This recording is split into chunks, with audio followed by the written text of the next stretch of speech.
Okay, round two. Name something that's not boring. A laundry? Ooh, a book club. Computer solitaire, huh? Ah, oh, sorry, we were looking for Chumba Casino. That's right, ChumbaCasino.com has over 100 casino-style games. Join today and play for free for your chance to redeem some serious prizes. ChumbaCasino.com. No purchase necessary. Void where prohibited by law. 18 plus. Terms and conditions apply. See website for details. Every day, my company gets scam phishing emails trying to get money or sensitive info. I wanted to protect my employees and my clients, so I checked out CISA's Secure Our World. They've got simple ways we can protect our businesses from online threats. First, teach employees to recognize and report phishing. Next, require strong passwords plus multi-factor authentication. And finally, turn on automatic updates for your business software. To learn more, go to CISA at CISA.gov/Secure Our World. Thanks for tuning into our podcast. We love having you here, and it's our mission to bring you all the latest and greatest tips, skills, and know-how to make you the best that you can be. We know that you have it in you, and we're going to show you how. Now, let's get started.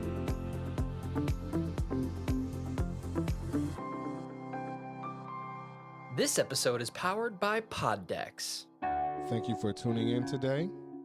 You are now listening to That Will Never Work podcast with your host, Maurice Chisholm.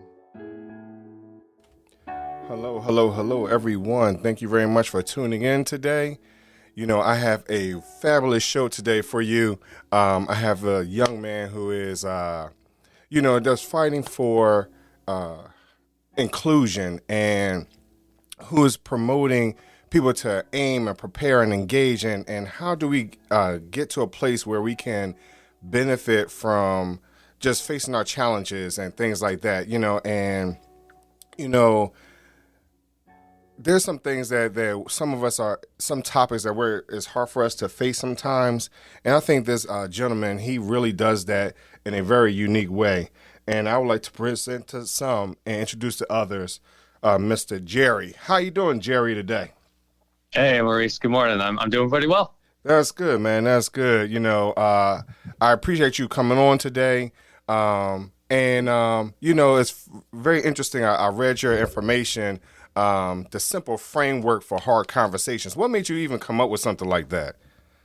Yeah. Great question. So anytime I dealt with conflict, and I've been in situations where you feel like it's sudden death, right? And they say things like, oh, you got to handle it. And it's like, you got to fire this employee, or you have to deal with this person sexually harassing women in your Sunday school class. And I mean, these are real situations that I'm hinting at. But, they don't give you a manual, right? They don't give you a plan.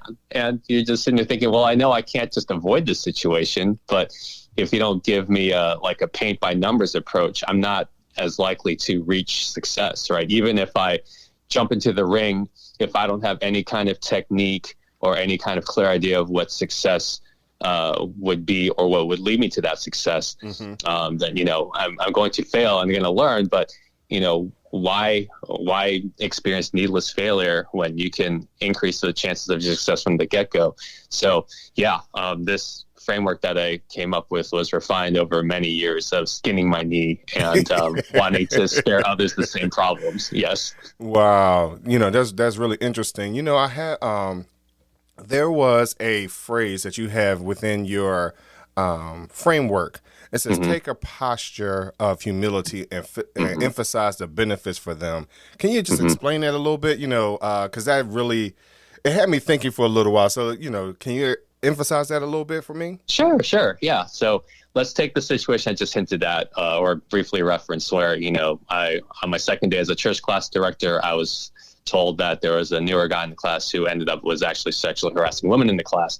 Right. And so, the traditional approach would be, we got to stamp this out, like smoke, there's fire, not this innocent until proven guilty thing. Right. And so when I had to engage him, right, I got him on the phone.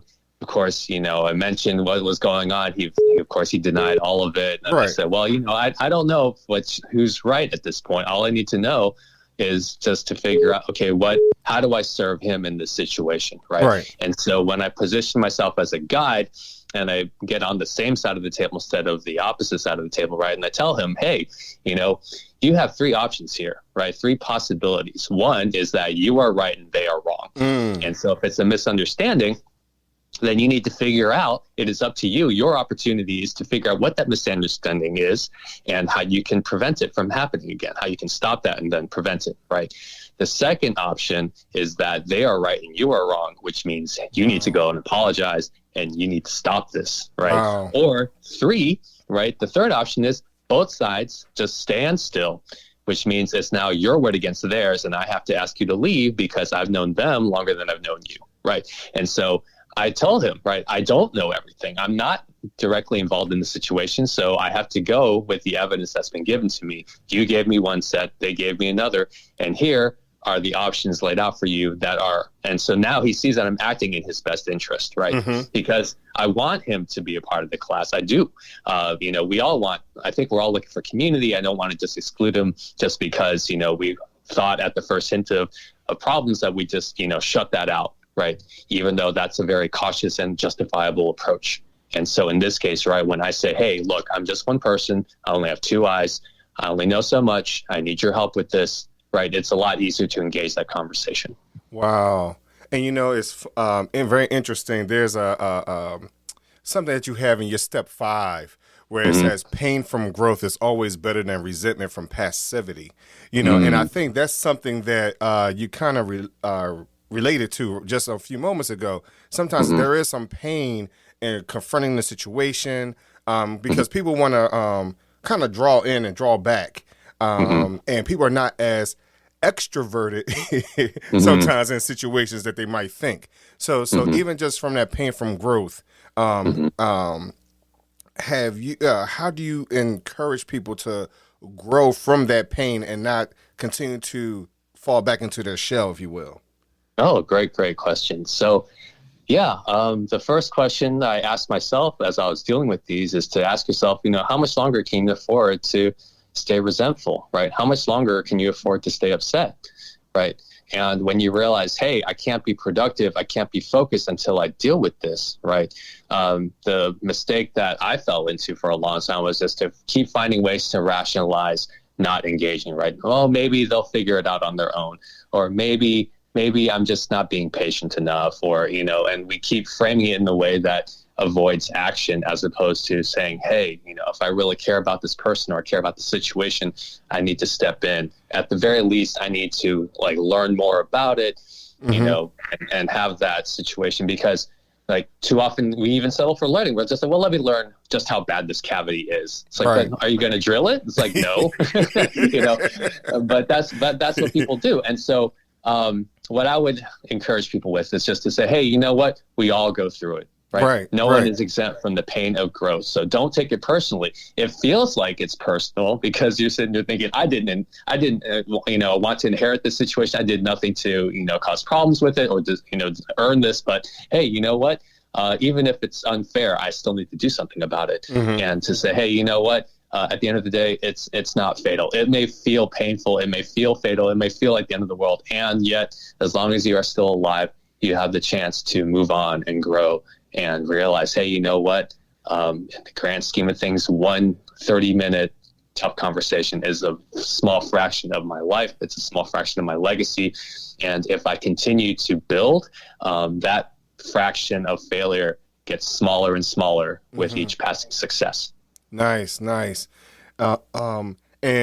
again, I'm referring back to your simple framework for hard conversations. And I want everyone to, at the very end, we will share with you where I'm getting this information from, because I really think that it's something that I'm really working on for myself, right? And so there's one thing that you're mentioning when you're talking about, you're referencing getting confidence and things like that. And one of the things, and something else that you say in step 4, where you say, practice what you're going to say in the mirror. Do you project confidence and tact and things like that? Can you give us an example of how someone can practice what they're going to say? Yeah. So part of it is, as in the previous step, right, you want to script out, the main things you want to address, to say, hey, I need to ask my boss for a raise, and, I need to be able to say, boss, I've been here, 5 years and I've not gotten a raise. And I believe that the increased value and effort that I've given you and the increased responsibilities I've taken have warranted a raise of 10%. Right. So you want to be very specific in the evidence, and you also want to be very specific in the ask. And then, I'm learning this for myself whenever I invite people into a coaching, agreements, and they're saying, hey, that price is a little high for me, Jerry. And it's like, well, hey, and you can frame it a couple different ways. It's just say, hey, look, a $500 coaching package, what if that gets you a $2,000 raise, right? Would that be worth it? What if you're not willing to pay for the coaching package, right? What's this possibly going to cost you? Like if they pass you over for a promotion, right? Or if they pass you over for a raise, things like that. But, you have to ask yourself, hey, is the benefit worth it? Is the benefit that I'm negotiating for allowing me to be the most productive person, not just for me, but for my boss, right? Because it's not just for your own benefit. If you just said, I just want more money because I think I deserve it, okay, that's not going to go over all that well.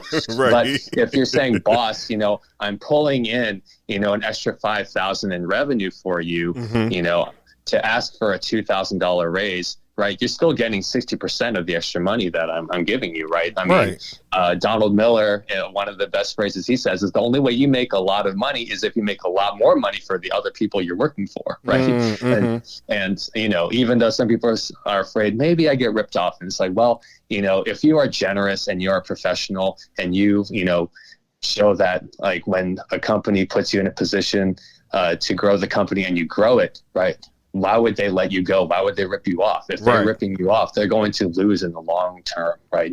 And all the companies that have integrity are going to play the long game well. And that if they know someone is going to do a good job for them, they need to do everything in their power to take good care of them. Nice. Jerry, so, again, I know you're a busy man, sir, but tell these people, where they could find you and what, social media, websites, so forth and so on. Of course, yeah. So you can find me on LinkedIn if you want to connect there. The website you can go to with the free guide that we referenced earlier, or schedule a complimentary 30-minute call, or read my blog with other useful leadership book summaries. Go to www.adaptingleaders.com. And just check out the free stuff. If that's enough for you to move forward, great. If not, and you want, hey, you know what, Jerry, I want to work with you one-on-one to really nail this stuff down. Hey, never going to turn down a paying customer. So Here we go. Nice, Jerry. I appreciate you for coming in today. And make sure, listeners, that you follow him on social media. Like he said, his LinkedIn. Contact him. Jerry, we thank you very much, man. Maurice, thank you for a great conversation this morning. God bless you, everybody. All right. Yeah.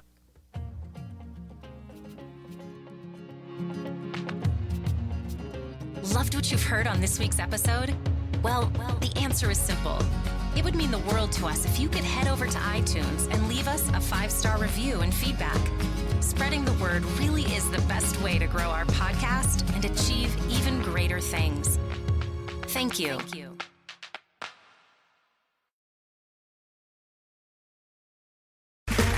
Okay, round 2. Name something that's not boring. A laundry? Ooh, a book club. Computer solitaire, huh? Sorry, we were looking for Chumba Casino. That's right. ChumbaCasino.com has over 100 casino-style games. Join today and play for free for your chance to redeem some serious prizes. ChumbaCasino.com. No purchase necessary. Void where prohibited by law. 18+ terms and conditions apply. See website for details.